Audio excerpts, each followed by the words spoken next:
बॉलीवुड में सफलता की डगर बहुत मुश्किल है। यहाँ पर कदम कदम पर फिसलन है।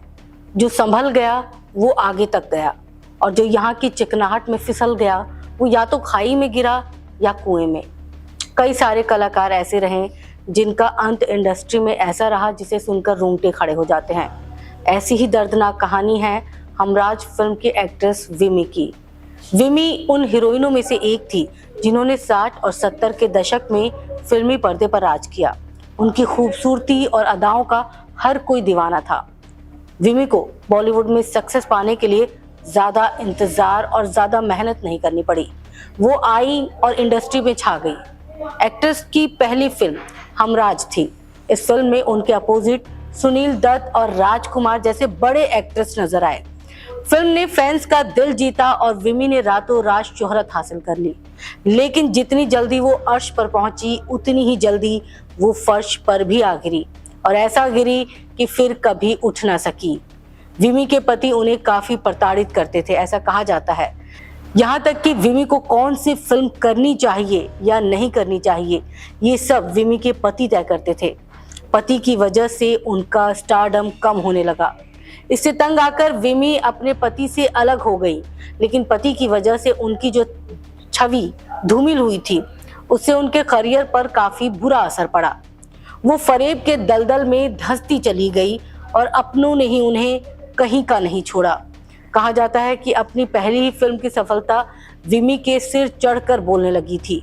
फिल्म मेकर उनसे कतराने लगे थे और विमी की फिल्में मिलना बंद हो गई थी उनको, जिसकी वजह से विमी को ना कोई इमोशनल सपोर्ट मिल पाया और ना ही प्रोफेशनल। काम न मिलने की वजह से विमी आर्थिक तंगी का शिकार हो गई। लेकिन इससे भी बुरा तो तब हुआ जब विमी ने कई प्रोड्यूसरों से आर्थिक मदद मांगी और सभी ने इनकार कर दिया। इसके बाद तो विमी की माली हालत और बुरी होती चली गई।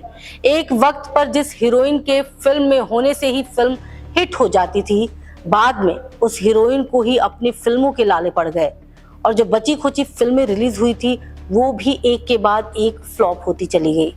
विमी की निजी जिंदगी भी काफी बुरे दौर से गुजर रही थी।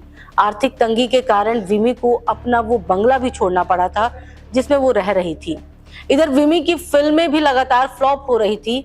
उनके फिल्म आबरू, पतंगा और वचन पूरी तरह से फ्लॉप हो गई थी। लोगों ने इस फिल्म को नकार दिया था। ऐसे में एक्ट्रेस के लिए बॉलीवुड में अवसर कम हो गए थे। उनकी विफलता निजी जिंदगी तक पहुंच गई थी। पति पहले से ही विमी के सहारे थे और विमी भी फिल्मों में अच्छा नहीं कर पा रही थी। उनके बुरे दिन की शुरुआत हो चुकी थी। इस दौरान विमी का अपने पति से झगड़ा होने लगा। ये झगड़ा तलाक में बदल गया और दोनों अलग हो गए। लेकिन अभी विमी के जीवन में इससे भी बदतर दिन आने बाकी थे। उनके जीवन में एक और शख्स की एंट्री हुई, फिल्म प्रोड्यूसर जॉली के साथ जुड़ना विमी के जीवन की सबसे बड़ी भूल साबित हुई। जॉली शराबी था। उसने विमी को भी शराब की लत लगवा दी और विमी दिन रात शराब के नशे में रहने लगी। शराब के नशे में जॉली ने विमी को दूसरे प्रोड्यूसर के साथ रात बिताने के लिए फोर्स करना शुरू कर दिया। विमी भी बहकावे में आ गई और वेश्यावृत्ति से उनका नाम जोड़ा जाने लगा। उनका अंत बहुत बुरा हुआ। इंडस्ट्री में उन्होंने अर्श से फर्श तक का ऐसा मंजर देखा कि जो भी सुनता है उनके पैरों तले जमीन खिसक जाती है। उनकी फिल्म का गाना था, तुम अगर साथ देने का वादा करो, लेकिन विमी का साथ किसी ने नहीं दिया। शराब की लत के कारण उनकी सेहत बिगड़ती चली गई। कोई उनके साथ नहीं था। कहा जाता है कि जब उनका निधन हुआ तो उनकी लाश को ठेले पर ले जाया गया। एक चमकता सितारा जिसकी पहली ही फिल्म हिट हुई, लोगों ने उनको पसंद किया, उनकी खूबसूरती के हजारों दीवाने थे। लेकिन जब मौत के नजदीक वो पहुंची तो वो तन्हा थी।